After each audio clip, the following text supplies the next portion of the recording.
coming in the draft, Andrew Nembhard, who right now, so here's an interesting one out of Gonzaga, 4-year player. Yep. He actually spent a couple years, where was it, Florida? Yeah, 2 years in Florida, 2 years in Gonzaga, was a starter basically the entire time. I think he only started half of his junior season, but out of all the career games he played, I think he started all but like 10 of them total.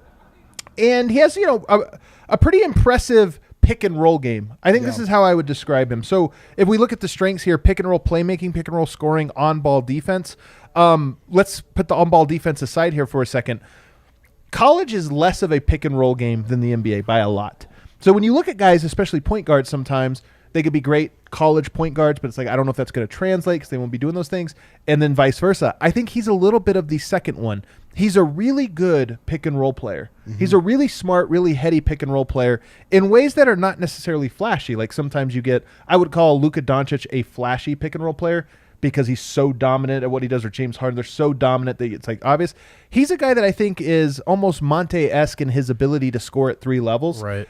He's got a good off-the-dribble three-point shot. He's got a mid-range game to him, and he can get to the rim and do some things there. We'll talk a little bit about that later. But he can score at 3 levels, and more than anything, he just seems to have a great feel for the timing of those passes in the pick and roll. I would compare him to Jokic in this one way. He's not very athletic. He's not like a super explosive player. We'll get to that in a second. He plays at his own pace, though. It doesn't at least on the offensive end, it doesn't seem like players speed him up. He plays the pick and roll. He kind of does it slow, and he gets exactly what he wants out of it. And these guys could be running twice as fast around him, but he just kind of knows what to do. I saw that. I likened him to Luka in that way, but like a much obviously lesser version of Luka. But the same thing, like he does not look quick, but he seems to sort of get around his guy. And I saw that we have weaknesses is finishing at the rim. I don't know. Like when I was watching, perhaps I didn't watch enough highlights. It looked like he had a really good. So here's what's interesting about it. Well, we'll get to it in a second. Put a pin in that because it is an interesting note. Because I called him a 3-level scorer, and you're right. He does have some very creative finishing around the rim. He has a good floater. Like it's funny because we talk about Monte leaving. Monte was, I believe, a 4-year star. Was he 3-year or 4-year? I can't remember. It was 4-year, right? Yes, 4. So he was a 4. He kind of reminds me of Monte a little bit. Yes, he does. Absolutely. And that he has that in-between game. Now, a couple differences to him. One, Monte averaged 12 points his sophomore year, 14 his junior year, 16.5 his senior year. Nembhard is 11, 9, and 12 points those 3 years. So we're talking about a significant, in my opinion, 4 or 5 points per game. That's a significant drop off from what you were getting from Monte. So at least the numbers show he wasn't quite that. One other difference, though, is that he's 6'5". Monte Morris, of course, 6'2". A pretty big difference. Like Monte is a small, undersized guy. Andrew is a bigger one. There are some differences. Sometimes we can get a little too into the like player style comps. It's just a little bit of a comp there. And then the 6'6" wingspan. So 6'5", but only a 6'6" wingspan. This is a real good test case for.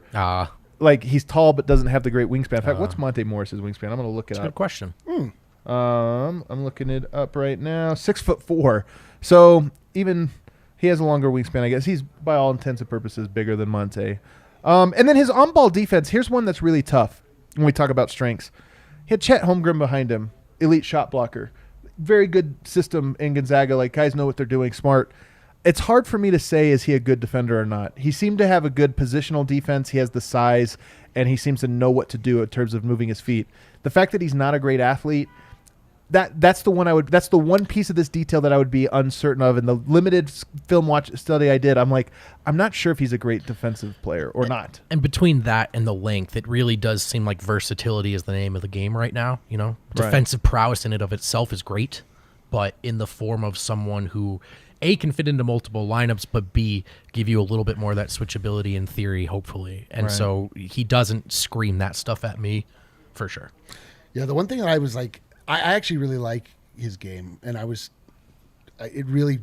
did see a lot of Monte Morris in him. I did see a little Luka Doncic. I did see man, the Luka Doncic one, I got to be honest, man. I mean, he's just in the speed of which he goes into a pick and roll. Okay. He can't be sped up. Okay. And the elite pick and roll, I saw a lot of great passes. The one thing I don't love is jump shot because he starts so low. Yeah. It feels like it'll get blocked a lot. Like but it did look like he made a lot. I mean, his points per game average being lower than Monte, I mean, I think speaks a lot to the fact that just Gonzaga attracts high talent. Could be. Yeah. You have a guy like Chet Holmgren. You have, Timmy on your team. Like Monte played with George Niang. Like he had another NBA player on his team. Monte was also just a very, very good college player. Yeah, he had a great career. Yeah. I mean, I do think it may seem a little confusing to be like, all right, you got to trade Monte so you can get a guy that reminds you of Monte. I know, but he's bigger. He's bigger than Monte. Well, I also think too the idea here is then you're searching for whatever that kind of wing upgrade is via the Monte trade as opposed to in the draft. Right. So the whole equation kind of shifts. Well, here's what's interesting. So if we go to weaknesses, because I want to come back to the Monte comp here, but if we go back to weaknesses now. The speed burst part of this is interesting because, again, the athleticism, he plays at his own pace, and that's important. But is there the explosiveness? Sometimes you're not a great athlete, but you have the ability to kind of one step go into something and finish high. He doesn't really have that. Like, he actually is a pretty ground-bound player. He's a 2-foot jumper, and he doesn't have a lot of the, like, again, it's not burst, but even Monte has this where he can just get a one step going and then kind of go to a hook shot where he has a little bit, so you have to go at him. He doesn't have that. And that's why the finishing at the rim, like there's some of the low lights when you watch him where he doesn't just get his shot blocked. He gets like packed. You know what I mean? Like he'll go up against every now and then an NBA caliber center or something from the college ranks that will he'll challenge him at the rim. The guy won't even drop and he'll just be like, dude, what are you doing? Right. And it makes you think like, how's he going to score on Rudy Gobert? How's he going to score on Clint Capella? Like, he doesn't have the burst, and he doesn't have – now, here's why I wanted to come back to Monte. Give it to Jokic. If you guys notice, this is one of the most underrated things about Monte and where he really improved from where he was as a college player to where he was as an NBA player. He worked nonstop. Remember, he went to the G League his first year. Nonstop on how to become a creative and crafty finisher at the rim. Yes. And if you think about it, he might be the craftiest finisher on the Nuggets roster, him or Jamal, really because he really does have a lot of those, like – weird, like fast break. Monte Morris one-on-one against the defender is like awesome. It's like his most underrated skill because he's so good at like just crazy in from these weird angle, and he gets it in over the defense. And he worked really hard to get that. But again, it took Monte 1 year of the G League. Then he came back, and then now we're 5 years into the Monte experience, and now he's at that level. So can a guy like this? You talk about trying to win a championship this year. Is he Facu finishing at the rim? Maybe a little bit better, but is he just not quite? Is he Moutier? I mean, where he's it's just not like 5'6", so that helps. But I get what you're saying. But he's just not quite good enough to put the pressure on the rim. So all that other stuff at the NBA level is diminished a little bit. I worry a little bit about that. And then lastly, I would say the lateral quickness part of this for defense.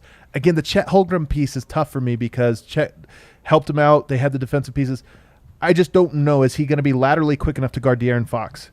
And again, maybe that doesn't matter early on in his career, but if you're trying to win a title with a guy, if he's not good at that, he's going to be switched out against those guys in a play. He might have to guard Jalen Brunson for you to win a playoff series. Yeah, I didn't see a lot of examples of his defense. I was looking for it. Like I mean, that is, if we bring anybody on the Denver Nuggets that does not provide us with perimeter defense, we're making a huge mistake. Right. I mean, that is the number one need for this squad. And especially if we move on from a beloved Nugget to get a guy that's just a bigger version of him, but like is not any more effective at that, then I mean that would feel like a big mistake. But all that being said, like I like this guy.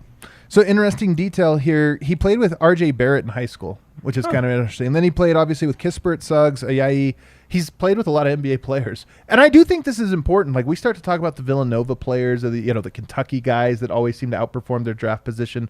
I think Gonzaga's right there in terms of, again, NBA pick and roll player, a skill that's going to translate a little bit more, but also just having done it with elite guys, it probably does sharpen you a little bit. So he's an interesting one. Now, here's the last piece of it is some of the mocks have him as like the 45th, 50th pick. The Nuggets have 21 and 30. I think he's more of a 30 than he is a 21. Right. But here's the thing. I've been talking to people when the report came out from Jake Fisher, just kind of prying around. The message I got back was the mocks are way off at him. Wouldn't be surprised if he goes ahead of 30, meaning like if he is taken actually in the 20s, not by Denver, but by somebody else. And somebody also said, just watch the mocks. As you get closer to the draft, more intel comes in and you start to see more movement. Not on everybody's mock, not on some random mock you're going to get on Fansided.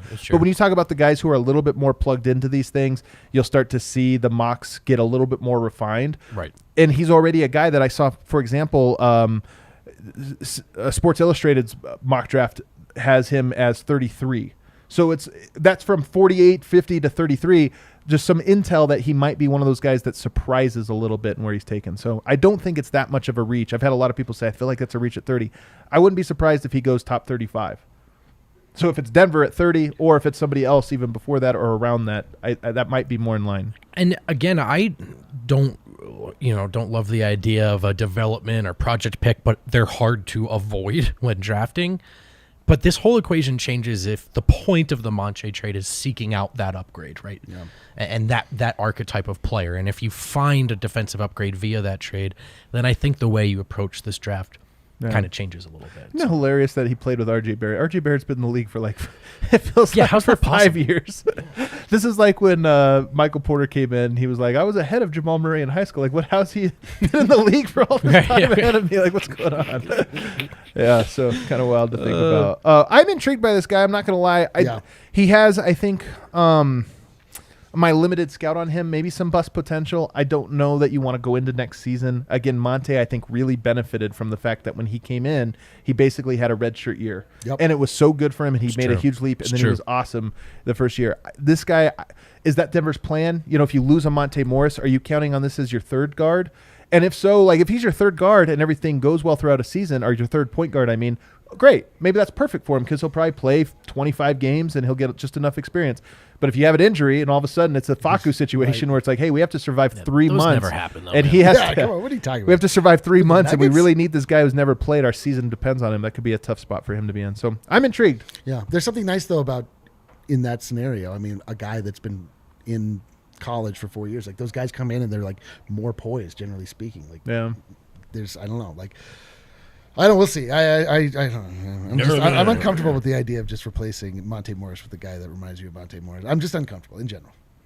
Yeah, man, I just don't love the idea. Even if it makes the team better, it's still I know. I just don't like. It just makes me feel icky, which makes me. I don't like that. All right, let's take a break. On the other side, we're going to get to Ryan Saunders.